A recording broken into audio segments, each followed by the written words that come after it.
तब्बल 2 तासाचा प्रवास करून हेअर कट करायला एवढं लांब कोण जातं का? पण मी गेले होते. आता कुठे गेले होते ते सांगतेच, पण त्या अगोदर ना बऱ्याच दिवस झालं माझं हेअर कट करायचं चाललं होतं बरं का. पण आज फायनली ठरलं, की आज जाऊया म्हणून. मग सकाळ-सकाळ सगळं आवरून निघालो. पहिली तर आम्ही गाडी सर्व्हिसिंगला दिली होती. पण आता इथं आल्यानंतर ह्यांनी सांगितलं, की कमीत कमी 5 वाजेपर्यंत तर गाडी काही मिळणार नाही. मग तो आम्ही प्लॅन कॅन्सलच केला. गाडी रिटर्न घेऊनच आम्ही निघालो होतो बरं का. आता नंतर आम्ही पुढे चाललो होतो पार्लर. आता तिथे गेलो तर 1 नंबर वेटिंगलाच होता. तोपर्यंत म्हणलं चला नाश्ता वगैरे करून घेऊया. मग नाश्ता तो झाला. आणि पहिलं तर ह्यांच्याशी माझं बोलून झालं, की मला हेअर कट कुठला करायचा आहे, काय करायचंय, ते कसं करायचंय सगळं सांगितलं आणि त्यानंतर ना मग माझी सुरुवात झाली.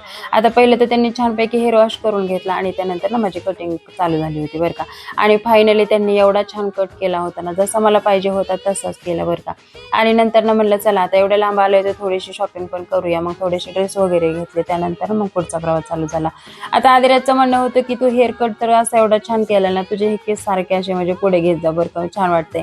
आणि त्यानंतर ना मग घरी आलो आणि घरी येऊन माझं इकडं आरशात हेअर कट करायचं बघायचं चाललं होतं. जो की माझं खरंच खूप छान झाला होता बरं का हेअर कट. आणि नंतर ना मग मी येताना हा माठ आणला, जो की मला बऱ्याच दिवस झाले घ्यायचा होता. चला तर मग बाय.